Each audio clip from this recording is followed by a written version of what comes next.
¿Tienes tú las municiones y los argumentos para rebatirlo?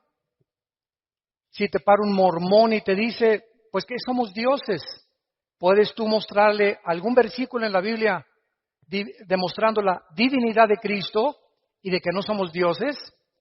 Y es importantísimo que todos los cristianos, en el mundo que nos encontramos, del ateísmo, del escepticismo y del agnosticismo, materialismo, humanismo, evolucionismo y todos los ismos e ideologías que hay, que entendamos claramente qué es la Biblia. Miren ustedes, si yo pongo la Biblia del lado derecho y pongo a la izquierda las doctrinas y convenios y la perla de gran precio del libro de los mormones, el Ramayana o los Vedas de la India, el Menji Chu Xiu Da Huese de Confucio, el Tripitaka y el Lotus de Buda, el Corán del Islam y la Biblia del lado derecho, ninguno, escuchen esto, ninguno de los libros que se consideran sagrados tiene las evidencias científicas, arqueológicas, antropológicas, genéticas, físicas, históricas, literarias, poéticas, psicológicas, sociológicas que tiene la Biblia.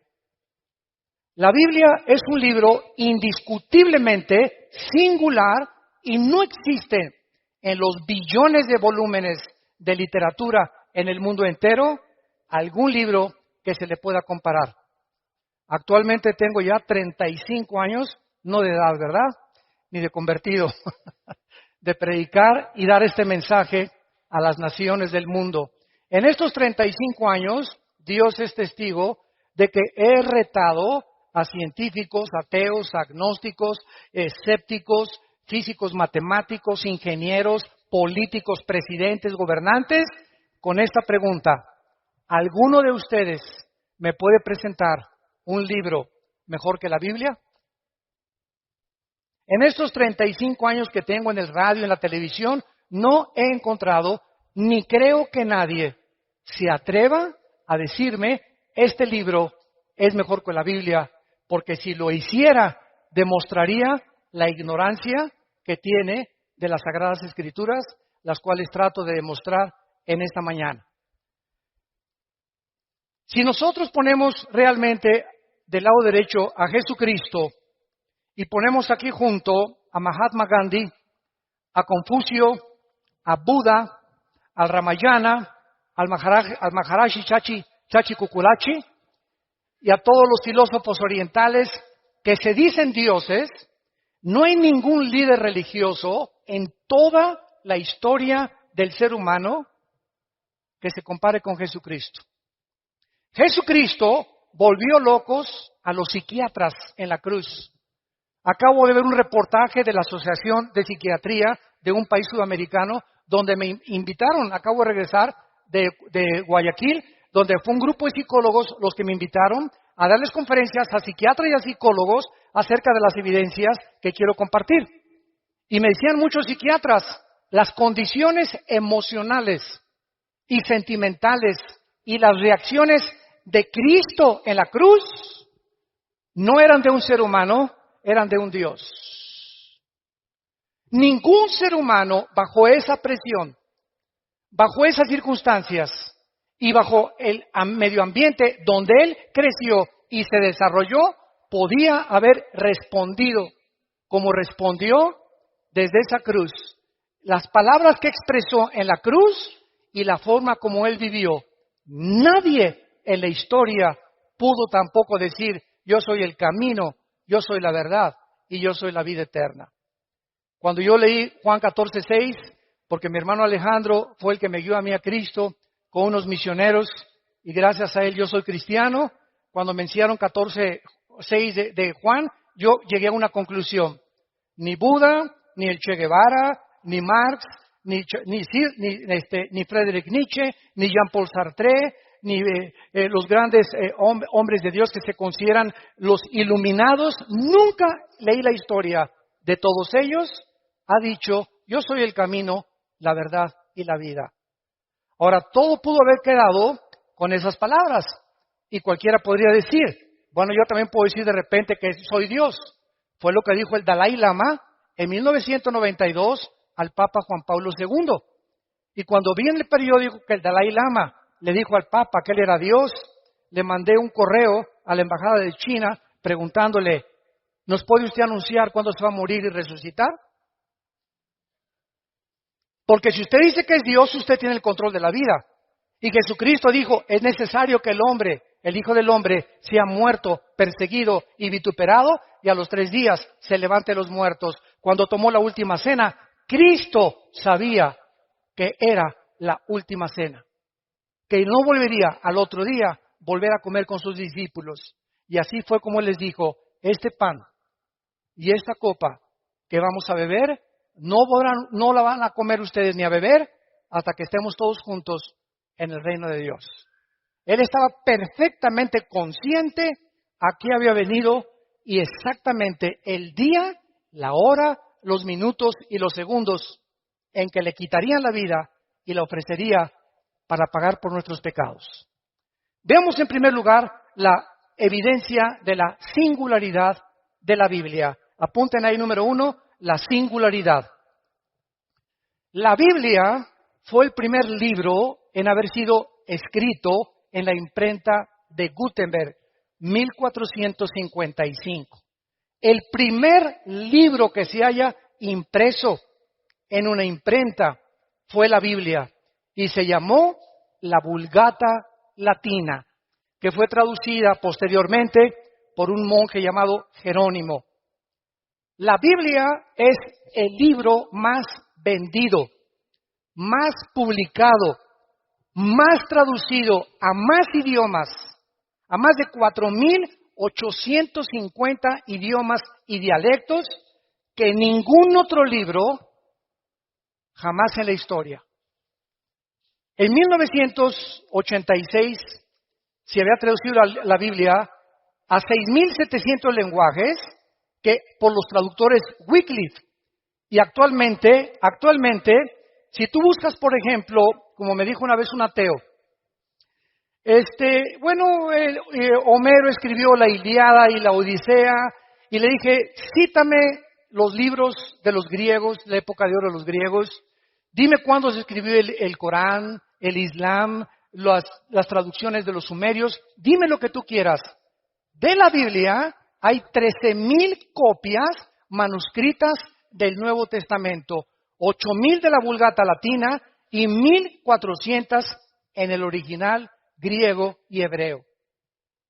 Simplemente en 1948, para que vean cómo la gente habla sin hablar, en 1948 se descubrieron los rollos del Mar Muerto, que se llaman los rollos de Qumran, donde vivía un grupo que se llamó los esenios. Muy bien, en estos rollos que se encuentran en el museo, mi esposo y yo los vimos en Jerusalén, cuando vayan a Jerusalén, en el museo, se encuentran y están extendidos exactamente como fueron escritos por los profetas hebreos y es exactamente lo que está escrito en la palabra de Dios que nosotros tenemos. Así que cualquier duda que exista de que la Biblia fue adulterada, que fue aumentada, etcétera, etcétera, ahí se encuentran los documentos originales. Ahora bien, en el último siglo, la Biblia ha comenzado a traducirse, que la Biblia del joven, la Biblia de la esposa, la Biblia de los jóvenes, etcétera, etcétera, y todas las traducciones modernas están de alguna u otra manera alteradas por la Sociedad Bíblica Internacional. ¿Por qué?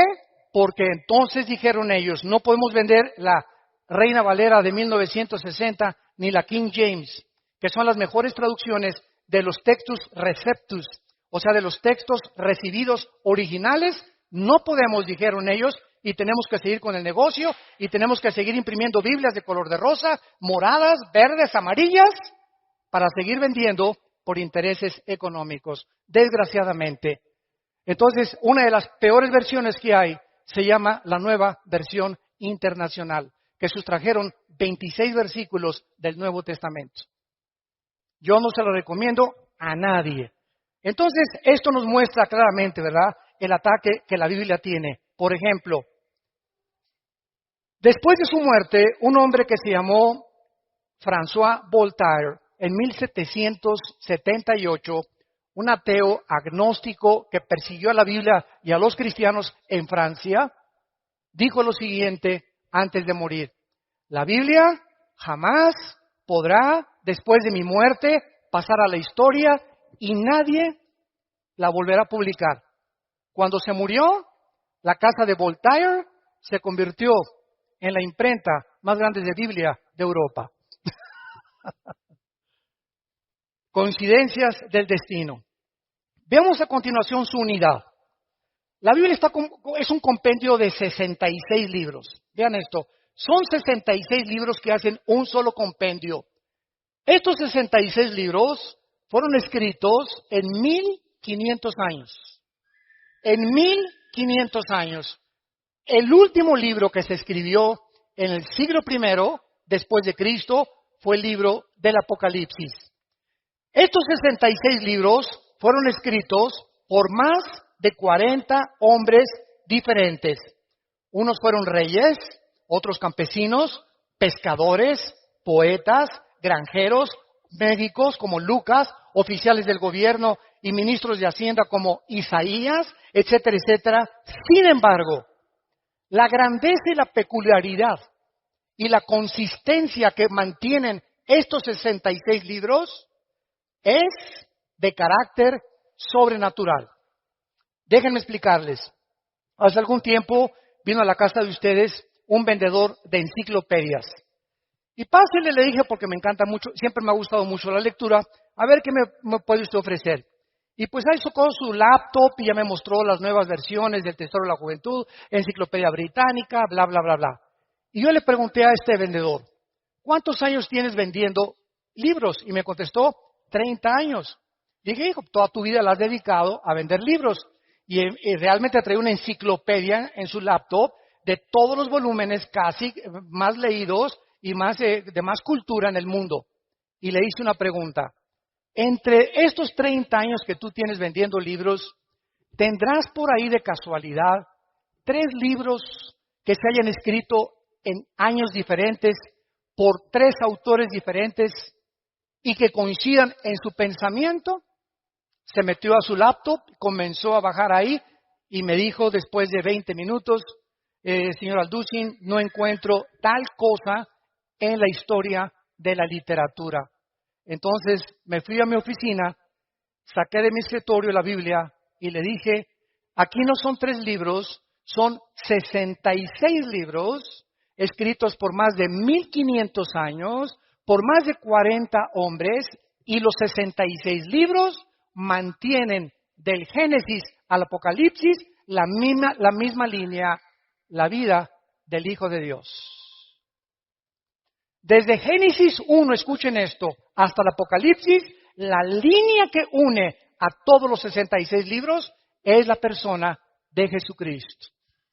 Les doy un ejemplo, un botoncito de muestra.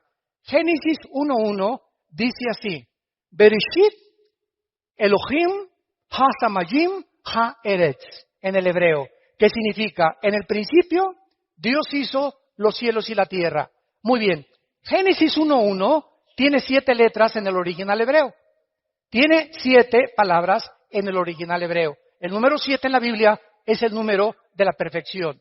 Muy bien, de estas 7 que tiene, el de en medio de Génesis 1 es el símbolo del menorá, que es el candelero que aparece en Apocalipsis.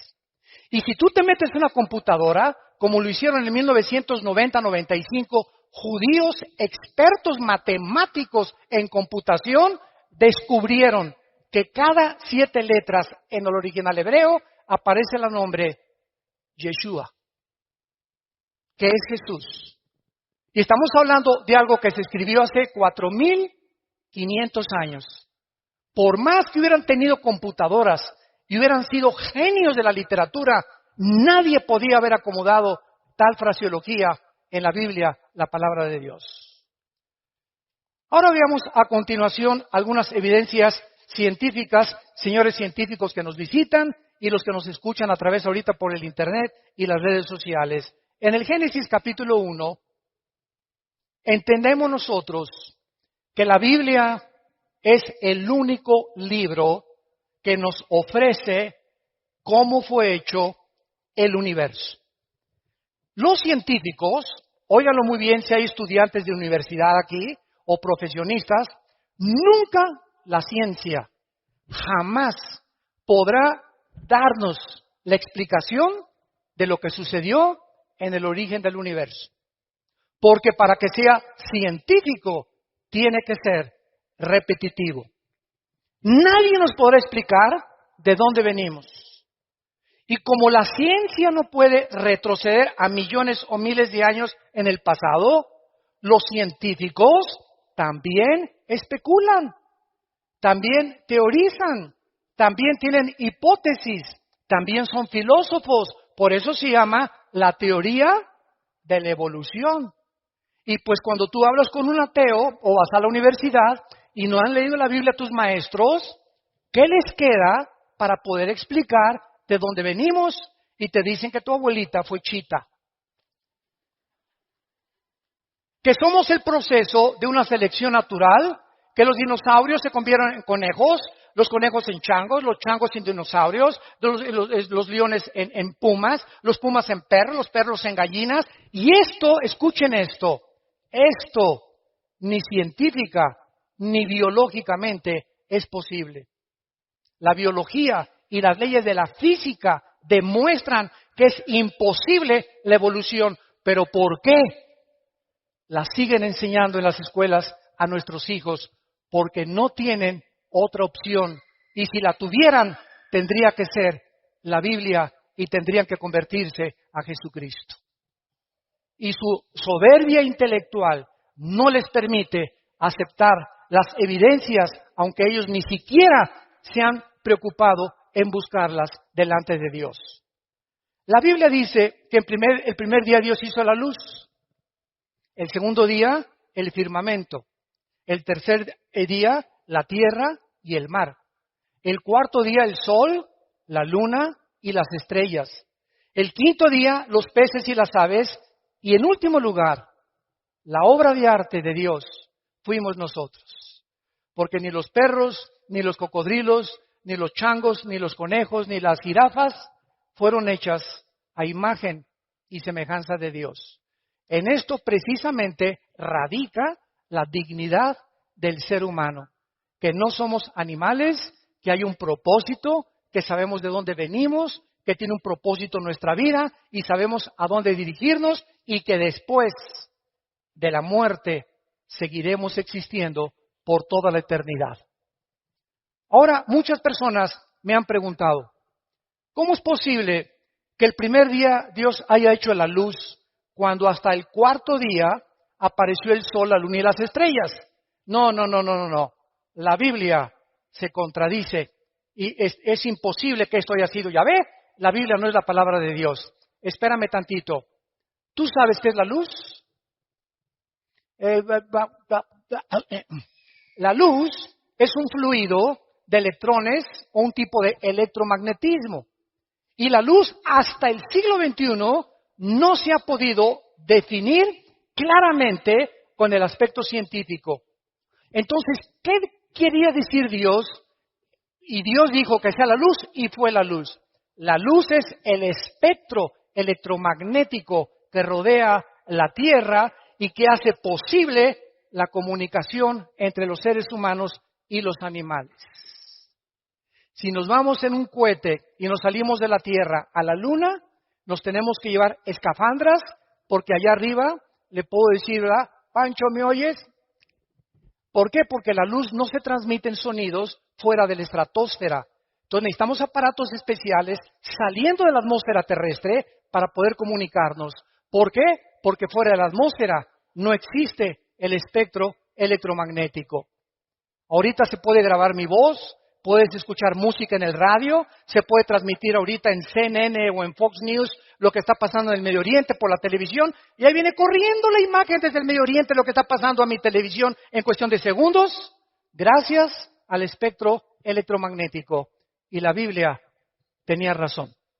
Ahora muy bien, ¿por qué respiramos? Para que respiremos tiene que haber una fotosíntesis de las plantas. Y las plantas, para que existan, necesitan tener el agua. El orden en que Dios pone la creación del universo es exactamente el orden que la ciencia comprueba que era necesario para que la vida apareciera. ¿Quién le reveló a Moisés hace 4.500 años el orden en que el universo fue hecho por Dios? Veamos en segundo lugar las pruebas de la genética, que son las que más me gustan, porque siempre estoy fascinado con la genética. Es impresionante lo que encontramos en lo que vamos a ver a continuación. Escuchen esto, hasta 1860, apúntalo, hasta 1860 un hombre llamado Gregorio Mendel descubrió las leyes de la herencia. Era un monje que comenzó a hacer experimentos con chícharos y comenzó a mezclarlos y vio que un chícharo verde transmitía características verdes al otro chícharo y que ese chícharo le transmitía también exactamente el tamaño de ese chícharo anterior y otras evidencias más. Entonces dijo, algo se transmite de una manzana, una semilla de manzana, tiene cosas que cuando se siembran produce manzanas. La semilla de la uva produce uvas, la de la papaya produce papayas. Él descubrió que algo dentro de las semillas propagaba la consistencia, el tamaño, el color y hasta las vitaminas de la información que tenían las semillas. Pero él no tenía microscopio todavía. Y hasta 1954, el doctor James Watson gana el premio Nobel cuando descubre el ácido desoxirribonucleico, el ADN.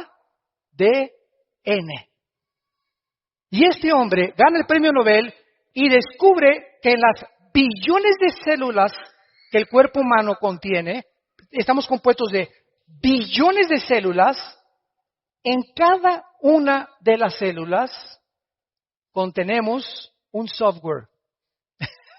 Para hablarles en idioma del siglo XXI, cibernético. Cada célula de nuestro cuerpo contiene información genética codificada. Cuando hay información inteligente, la materia no la puede producir. La materia no puede producir el pensamiento, ni la materia puede producir la conciencia. Por eso es una de mis armas favoritas a los ateos, que son mi plato favorito. Y siempre les digo a los ateos, bueno, ustedes, a ver, explíquenme el universo, ¿no? Una explosión, el Big Bang. ¿Así? ¿Y quién produjo la explosión? ¿Qué se encontraba antes de la explosión? Para que haya una explosión tiene que haber una causa, porque toda causa tiene un efecto y todo efecto tiene una causa. Ok, vamos a seguir esa línea de pensamiento que los ateos dicen. De una explosión surgió la materia. Ok.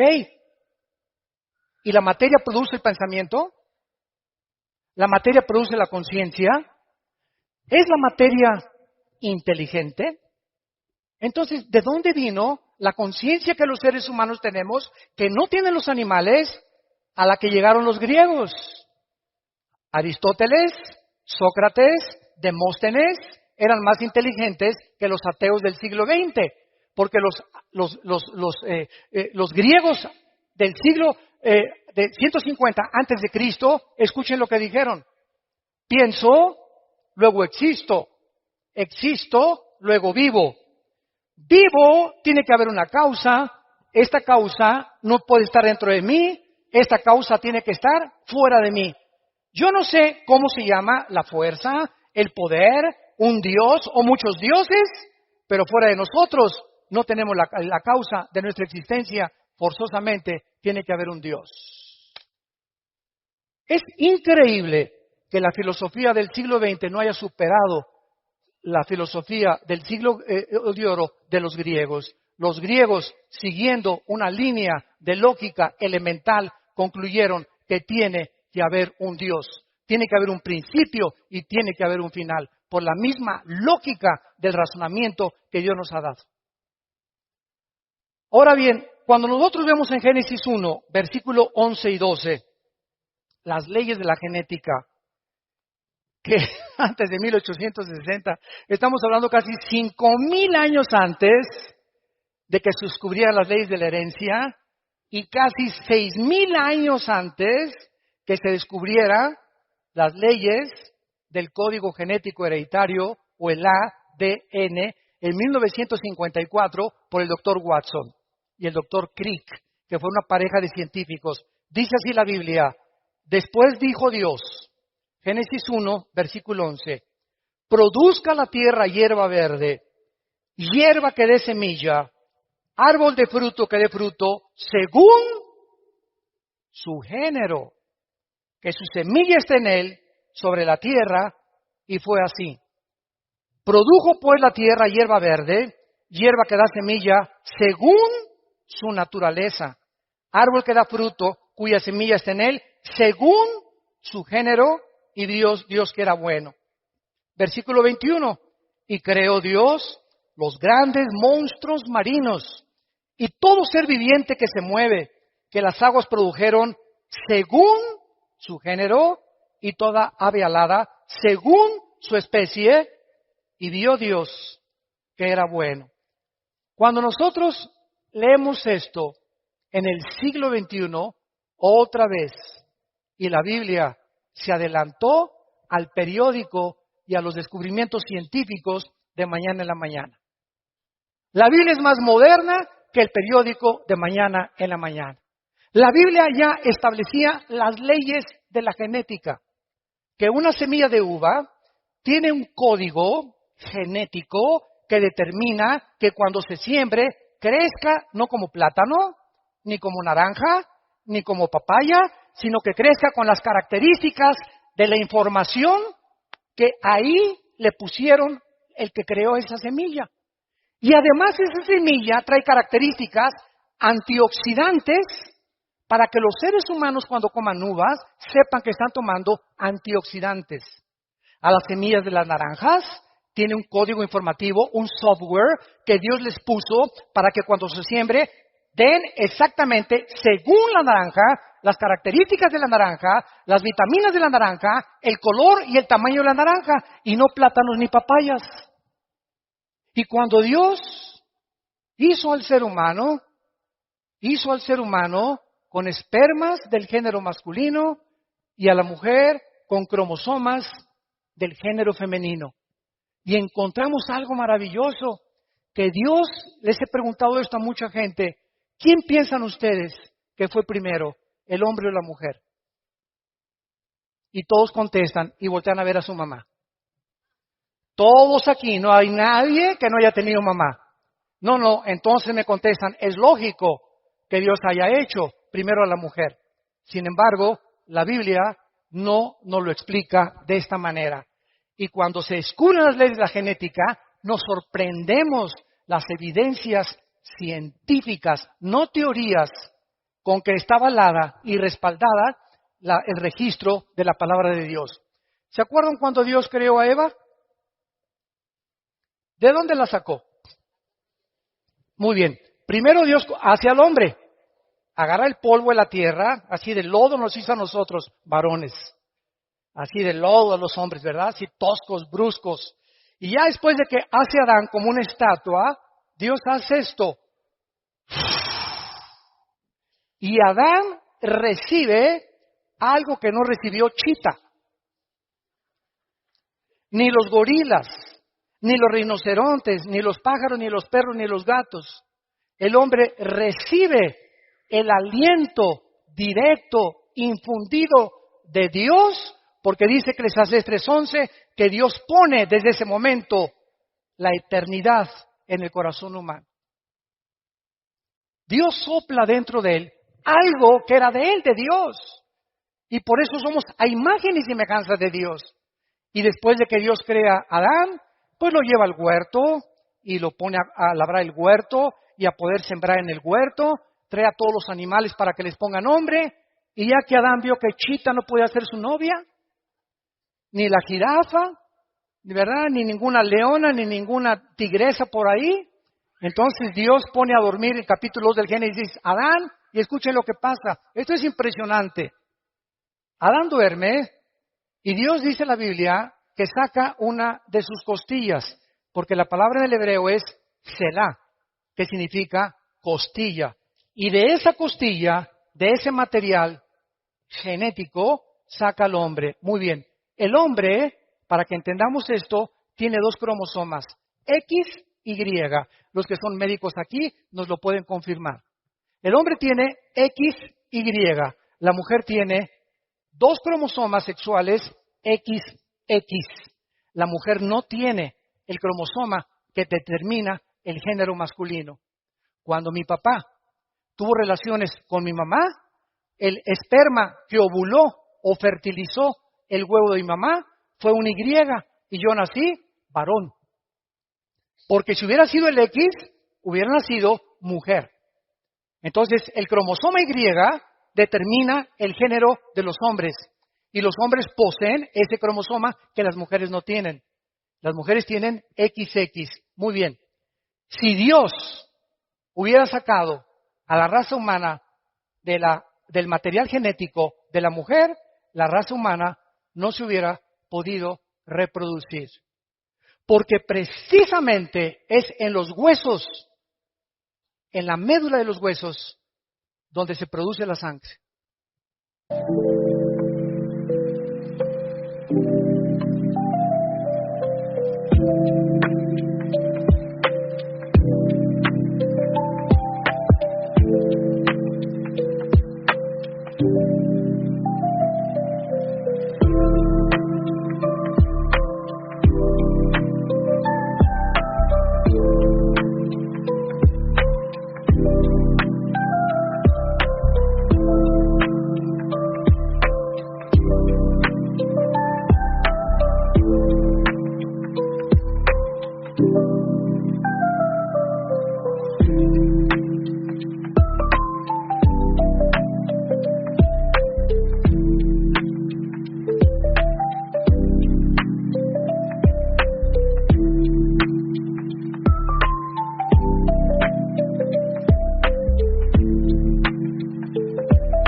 Y es precisamente en la sangre donde viene la diferencia entre los cromosomas del hombre y la mujer.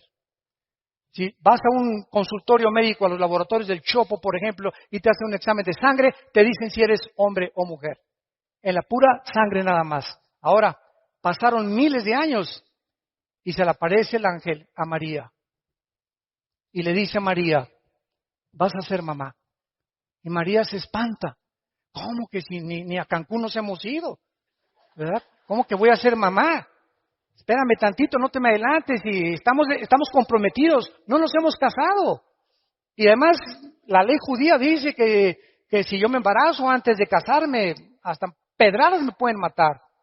Y el ángel Gabriel, en Lucas 1 y en el Evangelio de Mateo, le dice a María, María, no te preocupes, Dios va a engendrar en tu vientre a un hombre llamado, y le vas a poner por nombre Jesús. Ni José ni tú le van a poner el nombre. Y sabes una cosa, María, que este ser que va a nacer no va a ser engendrado por José. José no se va a meter contigo. Muy bien, hace 2000 años que fue escrito esto en el Nuevo Testamento, nadie entendía por qué Cristo tenía que nacer virginalmente. ¿Por qué José no podía tener relaciones con la Virgen María?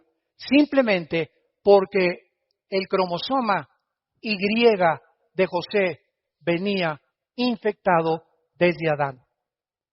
Porque por un hombre entró el pecado y el pecado se transmitió a través de toda la raza humana hasta nosotros.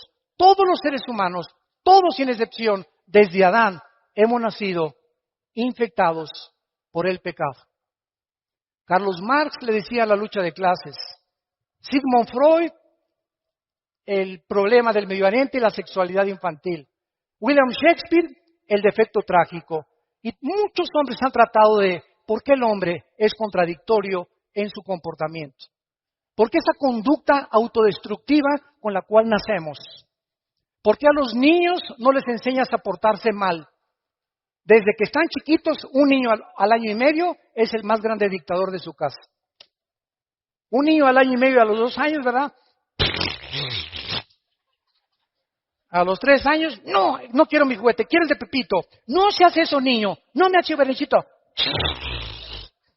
Y vemos que hay algo dentro del ser humano que va en contra de toda autoridad, de todo lo que se les dice. Y se les enseña a portarse bien, porque el mal nacimos con él. El mal, como la Biblia lo explica claramente, de nosotros viene por herencia desde Adán hasta nuestros días. Entonces, vemos que las evidencias genéticas, físicas, de la creación de la Biblia son maravillosas y que podemos nosotros, a través de esto, darle una respuesta al ser humano para que el ser humano pueda entender por qué la Biblia es el libro de los libros. Hace 2300 años, antes de que Galileo Galilei, tu padrino, descubriera que la tierra era redonda, apúntalo. En el libro de Isaías 40, capítulo 40, versículo 22. 2300 años antes que Galileo, la Biblia ya decía que la tierra era redonda. Hay una ley en la física, todos ustedes que son de carácter universitario de la preparatoria, que se llama la ley de la entropía. Y todos ustedes, si ya pasaron la secundaria a la preparatoria o están en la universidad, forzosamente tienen que conocer que hay una ley que rige a todas las demás leyes, que se llama la ley de la primera y la segunda ley de la termodinámica. ¿Qué establecen estas leyes físicas?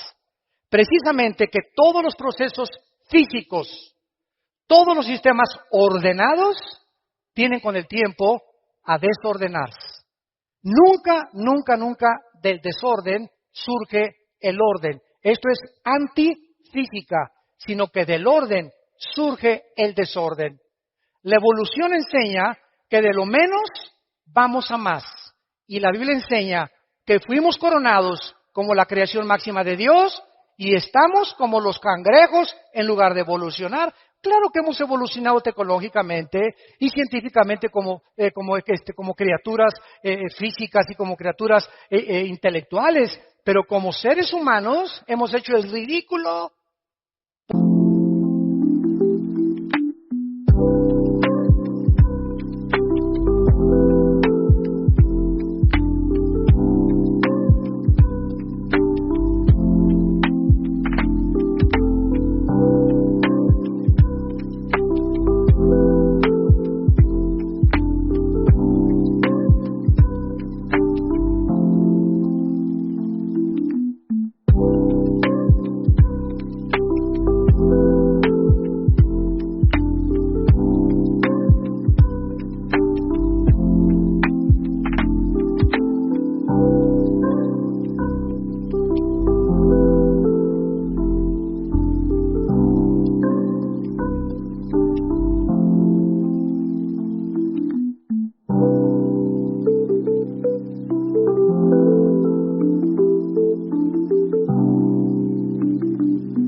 Porque estamos en el siglo XXI y ahorita, en noviembre del año 2015, el mundo está a punto de entrar a una tercera guerra mundial.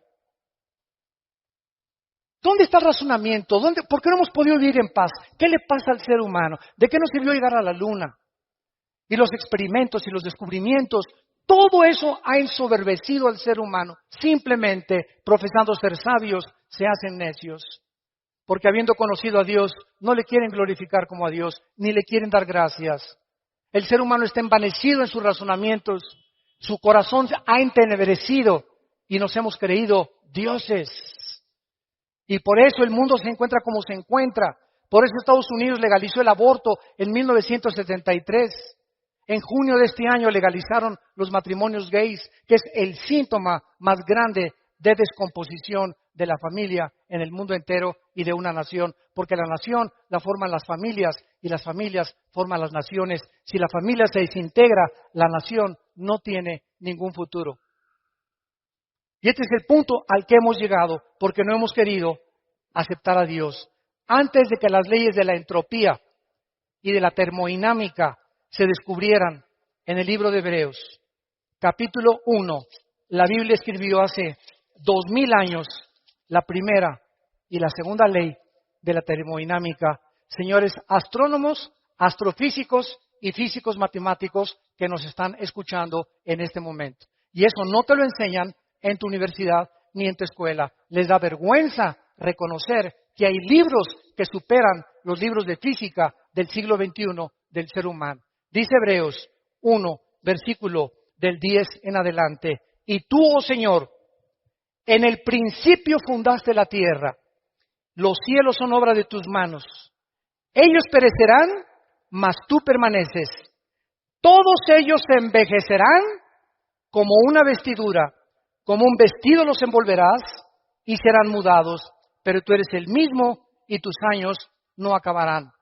Exactamente lo que estas leyes establecen, que todo se descompone, todo se oxida, todo se termina, todo se arruina, todos tenemos que meterle mantenimiento a un edificio, mantenimiento a mi coche, mantenimiento a mi persona, estamos nosotros muriendo celularmente cada segundo, todo el universo que está a nuestro alrededor está en proceso de descomposición.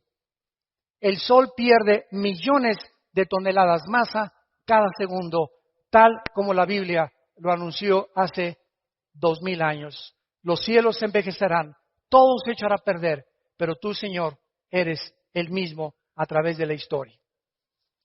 Y en último lugar, aunque tengo aquí más de 50 evidencias bíblicas, estas las compartí en Colombia, quiero mostrarles a ustedes las leyes médicas, también evidencias médicas, si hay médicos acá. Todos ustedes conocen la Enciclopedia Británica, muy bien. La Enciclopedia Británica, no la Biblia, La Enciclopedia Británica documenta que en 1845 había un hombre médico llamado Ignacio Semmelweis. Y este médico estaba aterrorizado porque de cada 100 mujeres que parían, se morían 70, 80 mujeres. Dijo, Dios mío, ¿pero qué está pasando? Somos médicos y nosotros tenemos que en lugar de que se nos mueran, salvarles la vida. Entonces, este médico comenzó a leer el libro de Levítico, donde Dios le dio a su pueblo Israel las leyes de la sanidad, las leyes médicas, las leyes de la higiene que deberíamos de tener antes de que se descubriera la proliferación bacteriológica y microbiológica que existe en el aire. Por ejemplo, si tú ves a un perro que se hace chis en la calle o que se hace excremento en la calle, ese excremento tiene millones de bacterias que comienzan a subir en el aire y no las vemos. Y tú pasas y haces y respiras y ahí te estás metiendo, ¿verdad? Cantidad de bacterias a tu organismo, cantidad de microbios en tu organismo. Y por eso en Levítico, escuchen, Dios, antes de que se descubrieran la proliferación bacteriológica en el medio ambiente, Dios le dijo a Moisés, dile a tu pueblo que cuando hagan excremento lo entierren con un palo debajo de la tierra. Y Moisés dijo, pues ¿qué es? El Señor me dijo que le hiciéramos una...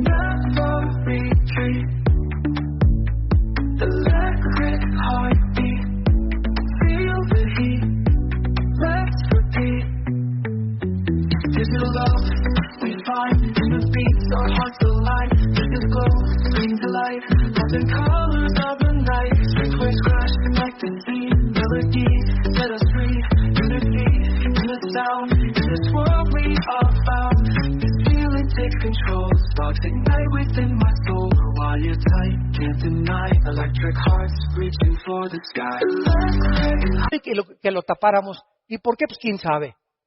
Fueron miles de años los que pasaron hasta que se descubrieron la proliferación de bacterias. Bueno, este doctor, que se encuentra registrado en la Enciclopedia Británica, leyó Levítico 15, versículo 13.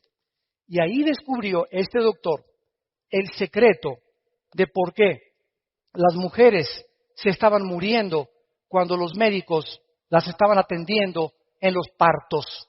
Y dice así: cuando se hubiere limpiado de su flujo, el que tiene flujo contará 7 días después de la purificación y lavará sus vestidos. Escuchen esto. Y lavará su cuerpo en aguas corrientes, no en aguas estancadas, sino que les dijo Moisés: cuando se laven las manos para limpiarse de cualquier impureza, de semen, de flujo, de lo que sea, lávense las manos, pero tengan cuidado de nunca lavárselas en charcos, ni las pongan en cubetas y se laven ahí. Tiene que ser agua corriente. Y entonces el doctor Semmelweis, registrado en la Enciclopedia Británica, les recomendó a los doctores que se lavaran las manos antes de atender a las mujeres que iban a parir. Y el índice de mortalidad se redujo el 80%. Estaban ellos con sus manos de los tacos del pastor después, se metían a tratar de sacar a los bebés, infectaban a las mujeres y las mujeres se morían por infecciones de la cantidad y millones de bacterias y microbios que tienen las manos. La Biblia tenía razón y ya nos daba, antes de que se descubrieran las leyes de higiene, para que nosotros entendiéramos que ahorita que tú te vas y vas a comprar un taco, asegúrate de lavarte las manos. A sus hijos no los dejen sentarse a la mesa sin lavarse las manos y se van a ahorrar muchísimo dinero en gastroenterólogos y en problemas de cólicos y de retortijones y que, hermano, sácame este espíritu de retortijón que tengo aquí, etcétera, etcétera, y no te voy a sacar nada. Lo que pasa es que no has entendido que Dios ya nos hace responsable. Él nos dice nuestra responsabilidad. No se va a bajar el ángel Gabriel a lavarnos las manos. Esto forma parte de nuestro ritual diario. Me levanto, me lavo las manos. Antes de comer me lavo las manos. Voy a cocinar, me lavo las manos. Nunca le compren tacos ni tortas a ninguna persona que ustedes vean que reciben el dinero y que les hacen la comida. Nunca lo hagan. Yo me acuerdo de los famosos esquites que estaban tan ricos ahí en el DF cuando vivíamos en el DF. Llegaba con la hermana, ¿verdad? Y agarraba el esquite, y agarraba el queso y le hacía así al esquite, y con todo el todo, y le cobraba y nos los daba para comer. Y nosotros ahí como si nada, ¿no? ¡Qué cuchinada!, ¿verdad? Imagínense nada más agarrando todos los billetes y con eso manejando la comida. Entonces, todas estas cosas podíamos nosotros evitarnos cuando la Biblia nos da una evidencia de su inspiración sobrenatural. Y para terminar, ¿sabían ustedes que hasta 1970-80 se descubrieron las leyes del famoso colesterol? ¿Qué es el colesterol? El colesterol, nuestras venas son como tubos. Entonces, el corazón hace eso. Cada vez que hace el corazón, está bombeando sangre. La sangre corre por todas las arterias y todas las venas que llegan hasta la punta de mis pies y recorren hasta la punta de mi cerebro. Entonces, estas mangueras tienen que estar limpias. La sangre tiene que estar limpias. Pero cuando yo como carnitas, qué ricas, ¿verdad? Tacos al pastor, qué ricos.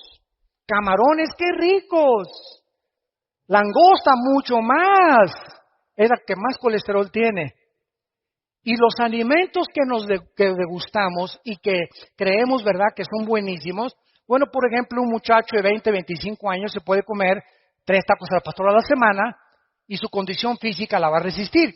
Pero si pasamos de los 40 o llegamos al 5º piso ya pasamos del 5º piso, ¿verdad? ¿Qué es lo que hay que hacer? Cuidar nuestra dieta. Y lo más importante, el colesterol. Muy bien. Si yo no cuido el colesterol y como mucha grasa animal,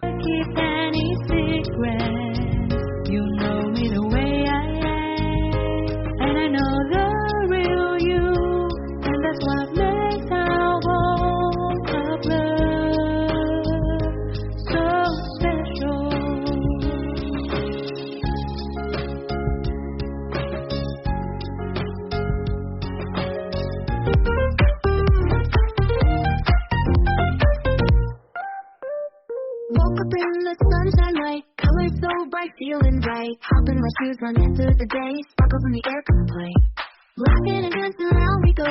Hearts are like fireflies aglow. Singing our song under the blue sky, holding hands high, you and I. This is my happy dream, like a sweet melody. We're flying so free. This is my happy dream, forever you and me, singing in harmony. Smiles all around everywhere we see. Jump in the puddles, joy is our key. Rainbow above, colors so bright. We shine in the day and into the night. Friends from the sky can't stop this fun. Sharing our secrets till the day is done. Sunsets and starry nights we share. Living our lives in this bright place. In this wonder world we made. Every moment never fades. Holding tight to what we share. In our dreams without a this is my happy dream. Like this me.